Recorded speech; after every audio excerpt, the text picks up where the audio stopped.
একজন ওয়াইফকে তার প্রাইভেট পার্টে যে মরিচের গুঁড়া লাগিয়ে দিতে পারে। কাজটা মোটেও ঠিক হয় নাই দাদা। ওইখানে বোম্বাই মরিচের চারা বললে সপ্তাহে ঠিক হইতো। ঠিক বে ঠিকই না, আসলে আমি কিছু বুঝি না। পোলাহান মানুষ সৌদি আরবের আল মামুন দাদা, সে আমারে বললো ওইখানে উক্তা মরিচের চারা বলে সপ্তাহে উত্তম হইতো। হাই, আসসালামু আলাইকুম, কেমন আছে সবাই? আমি বেশি বেশি ভালো না, কারণ দাদি এই বৃষ্টি দিনে তোমার গ্লাসের মুখে যে উতলে পানি পড়লো সাদা গুনা।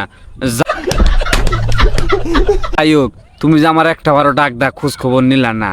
এই একটা বসন্ত আবহাওয়া গেল, ঠান্ডা দিনে তুমি যদি একটা বার আমার ডাকটা দিতা। আমার ভুল হচ্ছে।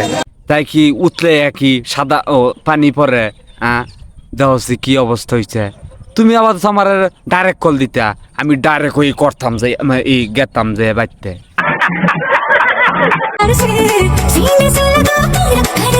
দাদি আবার তো লাস্টে আমার একটা টান দিবার দিও। ধূমপান স্বাস্থ্যের জন্য ক্ষতিকর দাদি, একটু চিন্তা ভাবনা করে সুখ টান দিও। আর যে দম ফেলে যাও গা, তখন দয়া করে দাদি তোমার ঠোঁট না এড়া পুটকিম দিয়ে টান দিবার দিও, মানে সিগারেটের। আজকের মতন দাদা এই তোরই, কারণ বিষয় বিনোদন দেখাইলাম না, বৃষ্টি নেমে পড়লো। সবাই দোয়া করবেন, আরো ভালো ভালো ভিডিও জানি আপনাদের মাঝে উপহার দিতে পারি। সবাই ভালো থাকবেন। আসসালামু আলাইকুম দাদি।